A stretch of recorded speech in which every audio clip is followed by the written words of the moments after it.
Hi, this week I'm going to show you the fourth and final step in rewriting limiting patterns into empowering practices. While there's 4 steps in this process, they aren't always linear and they sometimes might happen simultaneously. That said, the 4th step really is the point of conclusion because that is where the pattern is redirected.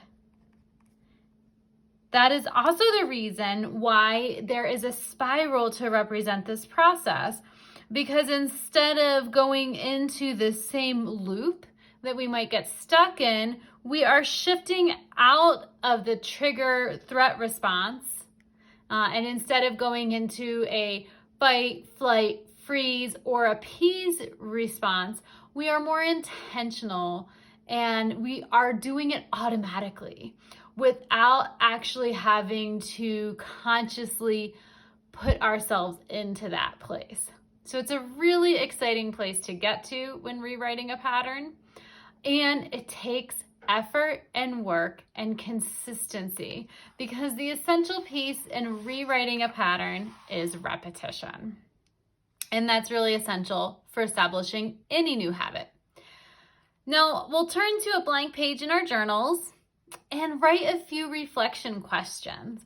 And the first 3 steps are also helpful to use in reflecting. And the first question to reflect on is which pattern interrupts. It might be one, and it might be more than one, which in my experience, it's usually a combination. Worked well for you. And this is where you can turn back to the trigger reaction loop and see which ones you've tried. You might also try different ones or new ones that you didn't initially ideate. My own pattern interrupts that worked well for me were slightly different than what I had originally intended. To effectively rewrite a pattern, I practiced heart-focused breathing, which I learned from the Heart Math Institute, as well as self-compassion. And that combination really did me wonders. Again, repetition is key. So as you identify what pattern interrupt worked well, the next piece is to really consider how and when will you practice using your pattern interrupts.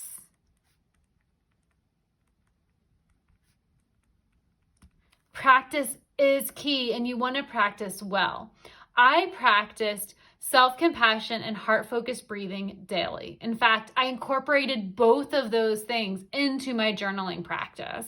I would start my practice using what's called an inner balance trainer provided by the Heart Math Institute, and I would get myself into coherence, practicing self-compassion. And again, in my journal, I would practice self-compassion some more. I invoked what I would call this voice of compassion in my practice as a way to really create those neural pathways where I would speak to myself more kindly instead of letting my inner critic admonish me. And that helped tremendously. And then the last question that you will consider is, how will you prime yourself in advance of triggering situations? Oops. It's okay if you make mistakes in your journal. They don't have to be perfect. You may ignore all of the stuff on Pinterest. Doesn't matter. Your journal doesn't have to be perfect. It just has to work for you. So how will you prime yourself? So if you know you're going into a situation that could be triggering, say you have a job interview, maybe it's dinner with some extended family members, whatever it is, really priming yourself before you get triggered so that you are ready. And it can be practicing that pattern interrupt. It could also be some other things as well. Again, part of the benefit of writing in your journal is multifold. One is you're setting intentions. You are priming yourself essentially just by saying, this is what I'm going to do.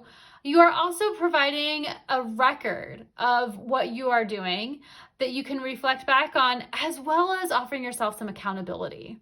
right? When you go back and you look at your journals, it might serve as a good reminder.